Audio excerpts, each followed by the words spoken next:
Joe Garrison is hot on the heels of his family's killers, but when he ends up stumbling upon a conspiracy larger than he himself could ever possibly have imagined, it will bring him into conflict with some of the very worst that the Marvel Universe has to offer. What'll happen next? Well, let's hop into the pages of Punisher issue number 2 and find out what happens together, shall we? So then, as we rejoin this miniseries, we check back on in with Detective Linus and his partner. They're still desperately trying to get to the bottom of who killed the Garrison family and why, but they keep running up into roadblocks. Mainly because as the former grave digger of S.H.I.E.L.D., pretty much everything that's out there about Joe Garrison is all smoke and mirrors to protect his spy cover. Luckily for the detectives, though, they don't have to look that much harder for that much longer, as they end up finding surveillance footage from Joe's battle with Mr. Hyde in the subway at the end of the last issue, confirming that he is not only very much alive, but also very much not the person he was passing himself off to be. Where is Joe now? Well, hot on the heels of a New York underworld figure going by the name The Offer. This guy is actually a returning villain from an old Wolverine story from a couple years back. Basically, he's a mob type with the uncanny, almost superhuman ability to make people offers they can't refuse. And when you know it, when he's not doing that, he also has his fingers in a lot of international espionage pies, like puppeteering wars in Simcaria and Bagalia, which, hey, wasn't the bomb maker who killed the Garrison family from Sincara? Ooh, it's all coming together now. Joe gets ready to raid the Offer's hideout, but of course,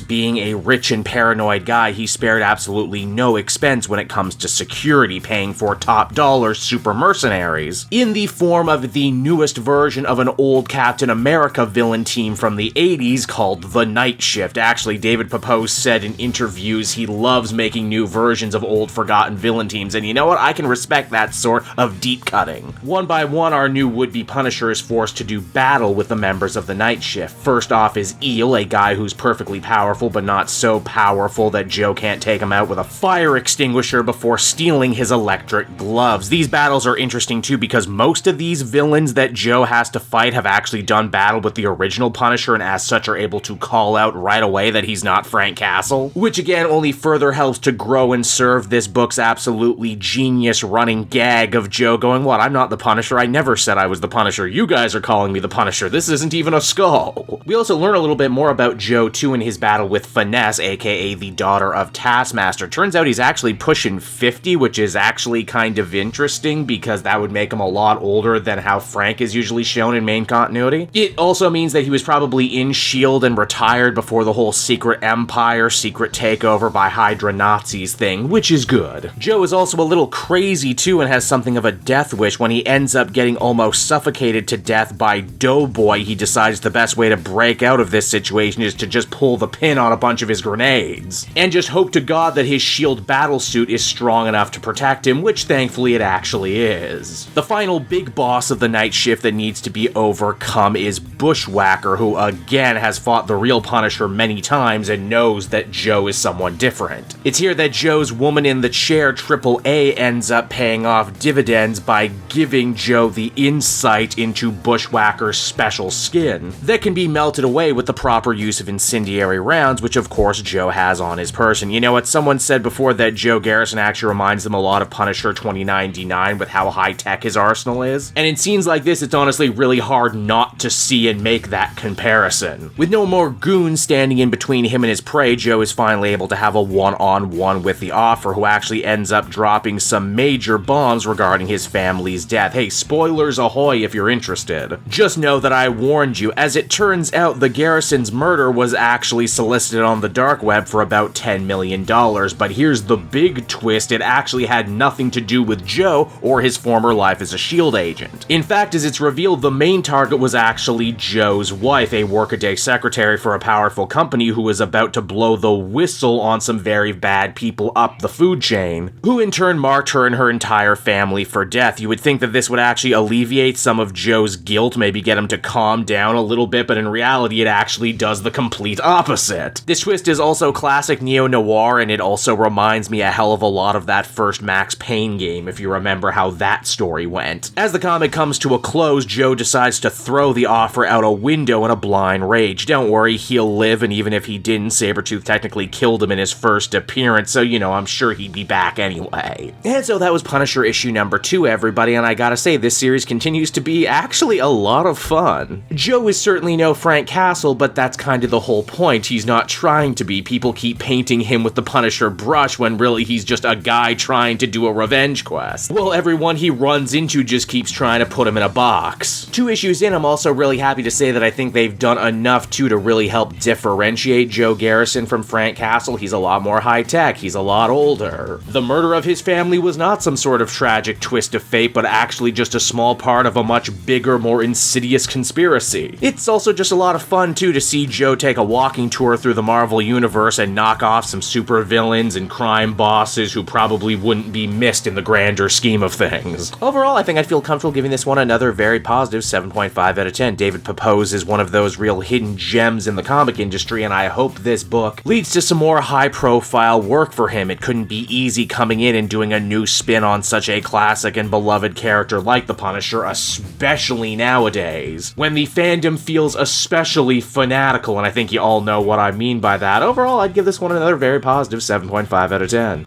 Hey there everyone, it's your pal Cape Joel again, and if you're seeing my face right now, that means you watched to the end of the video, and I'll always be grateful for that. Retention helps in this crazy YouTube game, and so does becoming a patron. If you head on down to the description, you can find a link to my Patreon page. Recently just redid all the tiers, a lot of cool stuff offering up there, exclusive commentaries, exclusive polls, behind the scenes concept art for Capes and Quests. That's the brand new D&D show I've started soon. Never been a better time to become a patron. You can become a patron for as little as $1 a month and help the channel grow and, help me continue to deliver content like what you just saw. So I want to thank you all, and I will see you again next time. Bye-bye.